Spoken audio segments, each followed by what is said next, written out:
কি সুন্দর রূপুলি গায়ের রং। এই দৌড়ে গিয়ে রানীমাকে খবরটা দে। এই তোরা ধরাধরি করে একে গরুর গাড়ি থেকে নামা।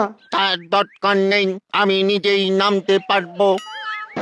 বাহ বাহ বাহ, এ আবার কথা বলতেও পারে।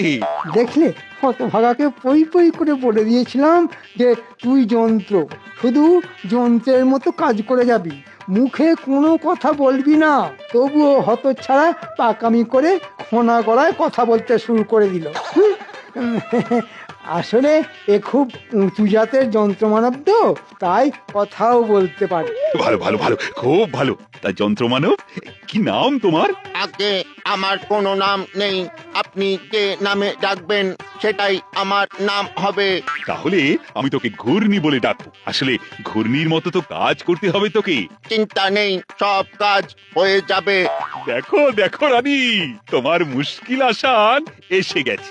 আর কাজের লোকের জন্য কোনো চিন্তা করতে হবে না। প্রণাম রানীমা।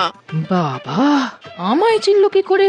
আসলে খুব উঁচু জাতের যন্ত্র মানব তো, তাই চিনতে পারলাম। রানীমা, কি কাজ আছে দেখিয়ে দেবেন চলুন। মাজা ঘষা, রান্না বান্না, ভাঙা চোরা, সব কাজেই আমি সমান দক্ষ। হ্যাঁ হ্যাঁ, আয় আয় তাহলে আমার সঙ্গে আয়।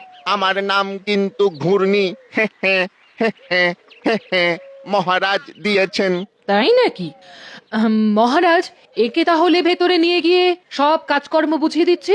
মহারাজ, তাহলে আমার মানে ওই বিজ্ঞানীর বাকি টাকাটা।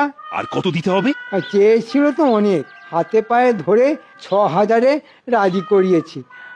আগে দিয়েছিলেন 1,000, তাই বাকি হইল 5।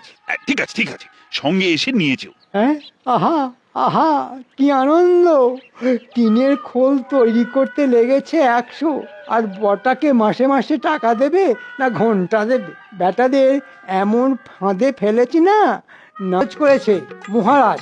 আর তুই বেয়াদব গোপালের কথা শুনছিস? এই, তুমি এত বড় চোর! এর শাস্তি কি জানো?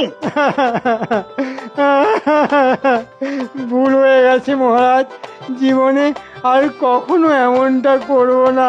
তবুও শাস্তি তোমায় পেতেই হবে। সেনাপতি, এই যন্ত্র মানবের টিনের খোল থেকে বটাকে বের করে তার মধ্যে মন্ত্রীকে পুরে দাও। আজ থেকে যন্ত্র মানব সেজে রাজবাড়ির সব কাজ ওকেই করতে হবে। তাহলে যে আমি মরে যাব মহারাজ। সত্যি গোপাল, তোমার বুদ্ধির কোনো তুলনা নেই। তাই